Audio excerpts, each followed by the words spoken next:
दोस्तों welcome to money stocks. तो इस वीडियो के अंदर हम लोग बात करने वाले हैं मल्टीपल स्टॉक्स के बारे में। तो चलिए सबसे पहले हम लोग कवर करेंगे IEX के बारे में। तो बेसिकली अगर IEX की अगर बात की जाए तो पिछले ट्रेडिंग सेशन के अंदर कंपनी के अंदर 1.5% की ज़्यादा हमें जंप नज़र आया हुआ था। एंड साथ में दोस्तों करंटली हम लोग ये भी डिस्कस करने वाले हैं कि बहुत सारे लोगों को करंटली डाउट है, बहुत सारे लोग को डाउट है कि क्या सर कभी हम लोग IEX के अंदर क्या फ्रेश बाइंग करें या फिर हमें कंपनी के अंदर वेट करना चाहिए, किस तरीके से आने वाला सिनेरियो कंपनी के अंदर हो सकता है। तो चलिए इनके बिजनेस के बारे में हम लोग जान लेते हैं, इनके पैरामीटर्स के बारे में भी हम लोग जान लेते हैं और कुछ ऐसे अपडेट्स है, उन अपडेट्स अगर मैं आपके साथ शेयर करना चाहूँगा खुद आपको आंसर इसका मिल जाएगा कि हम लोग निवेश करें या फिर हम लोग वेट करें।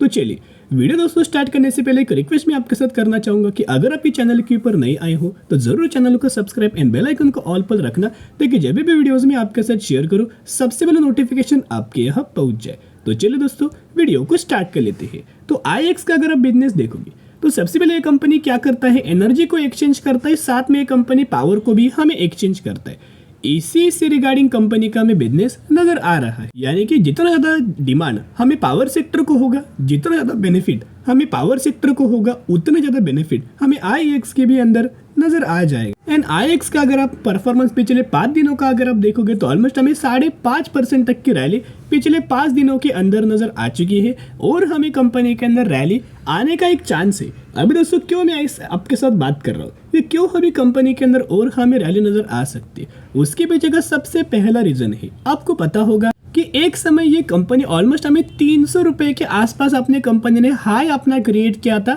यानी कि 300 रुपए के आसपास कंपनी ने अपना हाई क्रिएट किया था। 300 रुपए की कंपनी के अंदर इतना गिरावट हुआ, ऑलमोस्ट हमें 53% तक का गिरावट हुआ और अभी भी कंपनी 53% की गिरावट के अंदर ट्रेड कर रहा है। 300 रुपए की कंपनी 137 रुपीज़ के आसपास ट्रेड कर रही है। इसका बहुत बड़ा कारण ये था कि कंपनी का जो क्वार्टर ऑन क्वार्टर बेसिस वाला जो परफॉर्मेंस था, ईयर ईयर बेसिस वाला जो परफॉर्मेंस था, वो बहुत ही ज़्यादा बुरा था। लगातार कंपनी के पैरामीटर्स के अंदर गिरावट हो रहा था, सेल्स का पैरामीटर गिर रहा था, प्रॉफिट्स कंपनी का गिर रहा था, रेवेन्यूज कंपनी का गिर रहा था, अर्निंग पर शेयर कंपनी का भी गिर रहा था। जितने भी IEX के पैरामीटर्स है ना, हर एक पैरामीटर्स के अंदर गिरावट नजर आ रही थी। लेकिन दोस्तों अभी IEX के अंदर हुआ क्या कि डायरेक्ट से दोस्तों कंपनी का अगर आप Q2 का रिजल्ट अगर आपने देखा होगा ना, तो कंपनी ने चौंका दिया। और एक आंसर जो होता है ना, जो बहुत सारे इन्वेस्टर को ये मानना होता है, मैंने पहले भी शेयर किया था कि अगर आप IEX के अंदर इन्वेस्ट करना चाहोगे, निवेश करना चाहते हो ना, फ्रेश बाइंग करना चाहते हो, तो सबसे पहले IEX का आप Q2 का रिजल्ट देखना। अगर कंपनी रिजल्ट अच्छा परफॉर्म करे तो निवेश करना, नहीं तो कंपनी को स्किप करके चलना और आपको वेट करना पड़ेगा। IEX का अगर आप Q2 का रिजल्ट देखोगे तो सेल्स का जो डेटा हमें नज़र आया है, वो सेल्स का डेटा के अंदर 104 से बढ़ के 109, और कंपनी का अगर आप नेट प्रॉफिट देखोगे तो कंपनी का जो नेट प्रॉफिट है 74 करोड़ से बढ़ के 83 करोड़, और अगर आप अर्निंग पर शेयर देखोगे तो 0.83 से बढ़ के 0.93। कहीं ना कहीं अगर आप देखोगे पैरामीटर्स के अंदर इंप्रूव हमें नजर आया हुआ है, ईयर ईयर बेसिस के ऊपर, क्वार्टर ऑन क्वार्टर बेसिस के ऊपर। रेवेन्यूज के अंदर भी 22% का जंप है, या फिर कंपनी का प्रॉफिट्स के अंदर भी 30% के आसपास जंप है। ओवरऑल बेसिस के ऊपर कंपनी ने इस Q2 रिजल्ट्स के अंदर बहुत ही अच्छा खासा में परफॉर्म किया है। तो जो लोग IEX के अंदर निवेश करना चाहते हो, जितना कंपनी डिप्स के अंदर मिले उतना buy on dip strategy apply करना और लंबे समय के हिसाब से होल्ड करके चल सकते। साथ में IEX के अंदर दोस्तों एक पॉजिटिविटी वाली बात है, कितना भी कंपनी दोस्तों परफॉर्म करे, कैसे भी कंपनी परफॉर्म करे, क्योंकि लगातार कंपनी का जो रिजर्व था ना बढ़ते हुए मात्रा में नजर आया हुआ था। 502 करोड़ से बढ़ के 612 करोड़, 612 करोड़ से बढ़ के 695 करोड़, 695 करोड़ से बढ़ के 764 करोड़। लगातार कंपनी का रिजर्व हमें बढ़ रहा था और कंपनी के ऊपर बोरिंग्स अगर आप देखोगे तो 12 करोड़। अब ऐसा भी बोल सकते हैं कि ऑलमोस्ट ये कंपनी हमें डेट फ्री कैटेगरी से बिलोंग करता है। साथ में अगर आप IEX कंपनी का टेक्निकल चार्ट दोस्तों देखोगे तो जो टेक्निकल चार्ट पैटर्न्स के अंदर जो आपको दिख रहा है, येलो लाइन जो इंडिकेट्स हो रहा है 50 डेज का मूविंग एवरेज, और जो ग्रे लाइन जो इंडिकेट्स हो रहा है 200 डेज का मूविंग एवरेज। तो ऐसा दोस्तों बोला जाता है जब भी हमें चार्ट पैटर्न के अंदर 50 दिन का मूविंग एवरेज को और 200 दिन के मूविंग एवरेज को कोई भी अगर चार्ट दोस्तों क्रॉस करता है, कैंडलस्टिक पैटर्न अगर क्रॉस करता है और खुद को अगर होल्ड करता है ना 1 दिन 2 दिन 3 दिन, तो बहुत ज़्यादा चांसेस ये होता है कि और हमें कंपनी के अंदर तेजी नज़र आ सकता है। तो IEX के अंदर आने वाला जो ट्रेडिंग सेशन होने वाला है, मंडे से जो ट्रेडिंग सेशन स्टार्ट होने वाला है, उसके बाद आपको शानदार तरीके से रैली नजर आ सकती है और म्यूचुअल फंड्स के द्वारा भी अच्छी खासी खरीदारी हमें IEX कंपनी के अंदर नजर आ रही है। तो चलिए अभी हम बात करेंगे इन्फोसिस के बारे में। इन्फोसिस के अंदर अगर आप देखोगे तो इन्फोसिस का जो पिछले दिन था ट्रेडिंग सेशन, वो कोई अच्छा नहीं था। ऑलमोस्ट डिसेंट तरीके से आधे % की गिरावट के अंदर क्लोजिंग दिया। ऑलमोस्ट 1437 रुपीज़ के आसपास हमें इन्फोसिस की क्लोजिंग नजर आई। तो अभी बहुत सारे लोगों को एक क्वेश्चन होता है कि सर हमें कल के दिन यानी कि मंडे के दिन कैसा इन्फोसिस परफॉर्म कर सकता है। तो विद प्रूफ हम लोग बात करेंगे कि हमें इन्फोसिस कंपनी के अंदर कल के दिन 1 से 1.5% की अच्छी खासी तेजी नजर आ सकती है। अभी जैसे कि दोस्तों आपको पता होगा कि इन्फोसिस लिमिटेड जैसे कि इंडियन स्टॉक मार्केट के अंदर कंपनी लिस्टेड है, वैसे ही इन्फोसिस एडीआर नाम से कंपनी न्यूयॉर्क स्टॉक एक्सचेंज के अंदर लिस्टेड है, यानी कि नेस्डेक के अंदर कंपनी लिस्टेड है, जिसके अंदर ऑलमोस्ट हमें कंपनी के अंदर 1.5% की जंप नजर आया हुआ था। और अगर आप ये डॉलर्स के अंदर प्राइस देखोगे तो 17.51 डॉलर इंडियन रुपीज के अंदर कितना होता है, वो अगर आप देखोगे तो 17.51 डॉलर इंडियन रुपीज के अंदर होता है 1458 रुपीज, यानी कि 1458 रुपीज के आसपास ये डॉलर्स के अंदर दोस्तों इंडियन रुपीज के अंदर कन्वर्ट करके प्राइस होता है।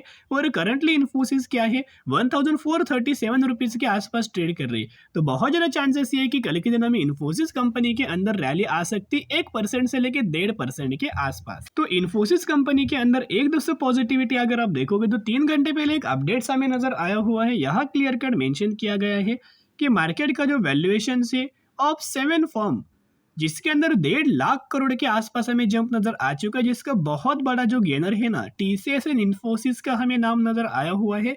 यानी कि ढेर सारा पैसा अभी इन कंपनीज के अंदर इन्वेस्ट होना हमें स्टार्ट हुआ है। मैंने पहले भी आपके साथ शेयर किया था, गिरावट के अंदर जो बाइंग करने का दोस्तों जो मजा होता है ना, वो तेजी के अंदर बाइंग करने का मजा बिल्कुल भी नहीं होता। अभी गिरावट के अंदर अगर आप खरीदारी करते हो तो डिस्काउंट प्राइस के अंदर कंपनी मिलेगा, और जब भी कंपनी के अंदर तेजी आएगा उस समय आपको दोस्तों फायदा होते हुए नजर आएगा, बेनिफिट्स होते हुए नजर आएगा। तो अभी याद रखना, जब भी जो कंपनी गिरे तभी तभी खरीदारी करके लंबे समय के लिए होल्ड करना। तो दोस्तों एक डाउट तो क्लियर हुआ कि हमें मंडे के यानी कि कल के दिन चांसेस तो ये है कि आईटी सेक्टर के अंदर रैली नजर आ सकती है, विप्रो इन्फोसिस टीसीएस के अंदर भी। साथ में दोस्तों आपको पता होगा कि इन्फोसिस ने $1 बिलियन का इन्फोसिस ने क्या किया है, $2 बिलियन का एक बहुत बड़ा इन्वेस्टमेंट हमें एआई के अंदर दोस्तों किया हुआ है। और एज पर द डेटा या फिर एज पर द, अगर आप वेबसाइट्स के ऊपर जाके भी चेक करेंगे, गूगल्स के ऊपर जाके भी चेक करेंगे, जो फोरकास्ट हमें जो दिया गया है ना एआई यूज करने के लिए, बहुत सारे ऐसे फील्ड्स हमें नजर आए हैं, ढेर सारे सेगमेंट के अंदर एआई यूज होने वाला है, जिसके अंदर जॉब भी दोस्तों ऑफरिंग होगा, और साथ में जो बिजनेस होंगे, लोगों के जो बिजनेस होने वाले हैं वो कई गुना हमें ग्रोथ हो सकता है।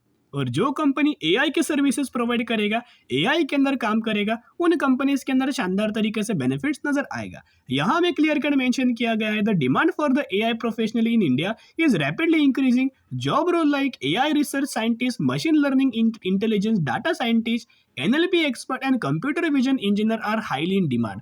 To success in this role, you must try to write score.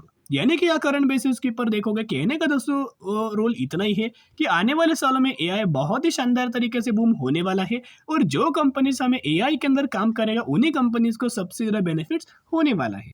और इन्फोसिस, विप्रो, टीसीएस इन्हीं सेगमेंट के अंदर करंटली बहुत बड़ा बड़ा इन्वेस्टमेंट हमें किया हुआ है, जिसके बेनिफिट्स आपको नजर आएगा। अभी अगर आप टेक्निकल चार्ट पैटर्न्स के अंदर देखोगे तो ट्रेड लाइन था, ब्रेकडाउन तो दिया था लेकिन सस्टेन नहीं हुआ। डब्ल्यू पैटर्न का एक ब्रेकआउट हमें दिया हुआ है, साथ में यह रिटेस्ट दोस्तों करंटली रिटेस्ट पैरामीटर शो हो रहा है, ये सेलिंग नहीं है, रिटेस्ट पैरामीटर से बहुत ज़्यादा चांसेस है कि यहीं से कंपनी के अंदर रैली आएगा। और अभी जब कंपनी 1500 रुपये का ब्रेकआउट देगा ना, सबसे पहले टारगेट आपको 1600 रुपये का बहुत ही जल्द दोस्तों नजर आएगा, क्योंकि बीच में कंपनी को रुकने के लिए कोई हमें रेजिस्टेंस लेवल नहीं है। डायरेक्टली कंपनी 1600 रुपये के आसपास रुकेगा, उसके बाद 1750 रुपये के आसपास टारगेट नजर आ जाए। तो बाउंड्री स्ट्रेटेजी अप्लाई करके लंबे समय के लिए होल्ड करना। अभी हम बात करने वाले हैं ओलाटेक सोल्यूशन लिमिटेड के बारे में। 240 रुपये के आसपास कंपनी ट्रेड कर रहा है, मैक्सिमम के अंदर 290% तक का रिटर्न शेयर होल्डर्स को प्रोवाइड किया। यही वो कंपनी है जिस कंपनी ने 17:20 का बोनस का बेनिफिट दिया है। तो जिसके पास 20 शेयर होंगे तो 20 के बदले आपको 17 शेयर इस कंपनी के अंदर मिलने वाला है। तो स्टडी करना, एनालिसिस करना, उसके बाद निवेश करने की कोशिश कर सकते हो। फिर मिलेंगे, बाय।